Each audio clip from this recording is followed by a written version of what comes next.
Hi guys, today's mobility is going to be working on hip improvement of range of motion and the fascial structures around your hip and upper part of your leg. What you're going to need is maybe a foam block to rest your head on and a lacrosse ball or a tennis ball. What we're going to do is we're going to start side lying, placing the lacrosse ball, and I'm just going to kind of show you where we're going to work. Anywhere in this range of motion or in this kind of area, it's free range for you. We're going to start by placing the ball in that spot and then rolling onto it. Some people are going to find just being on the elbow is enough pressure, and if it isn't, you can just drop yourself onto that tissue. Now, the first order of business is to just rock your body back and forth on that spot, trying to relax and melt around that tissue. Okay, leg in front is at 90 degrees. Okay, this is gonna mimic hip flexion. So we're trying to free up that tissue around the top part of your hip and IT band. If you're laying here and you're jumping out of your skin, it's probably wise to get yourself into this position. You're not wanting to irritate that tissue, you're wanting to just massage it, promote more blood flow, and improve that flexibility and mobility around that area.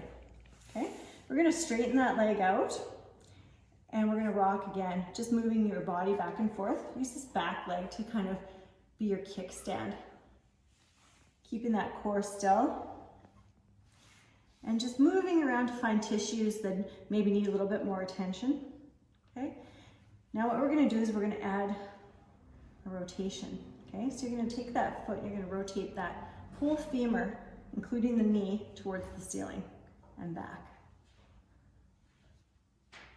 Again, pay attention to areas that are tight and spend a little bit more time on that area. Be very specific to what you need.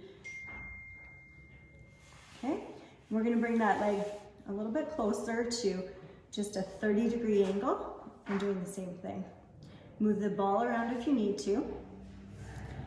So I'm just gonna move my body slightly forward on that. And now we're gonna add just a toe to ceiling. Okay.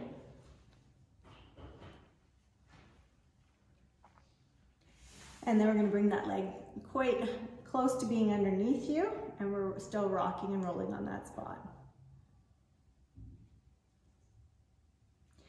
All right, next order of business, you're gonna flatten out that block. You're gonna bring your knee to a bent knee position. That ball is still gonna be tucked in, kind of in the top part of your pocket, and we're just gonna rotate and wag that leg back and forth.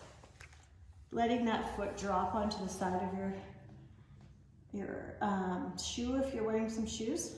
Just hang there for a second. Contract your glute, give it some pressure, relax it, and rotate back in.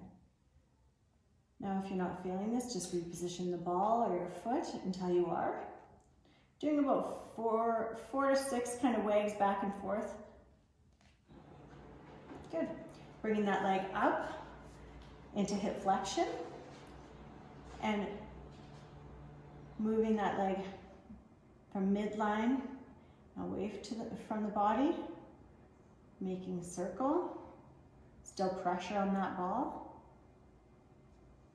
And hang out there, contracting that glute and releasing it. So some people who are noticing that their backs are pretty stiff, you're going to want to do this exercise on a regular basis. Freeing up the hips can really help that range of motion through the back, avoiding, if your hips are fairly stiff, then your back will tend to compensate. So if we can pay attention and nurture those tissues, that should help a general feeling of well-being in the lower back. And just taking that leg and you're gonna just rotate. So you're at about a 30-degree angle from midline, and we're gonna rock. And now we're gonna take our whole body and rotate with a straight leg. So that ball's a little bit closer to the tailbone of the sacrum now. Good. And finishing up with just tipping up the hips and rocking side to side.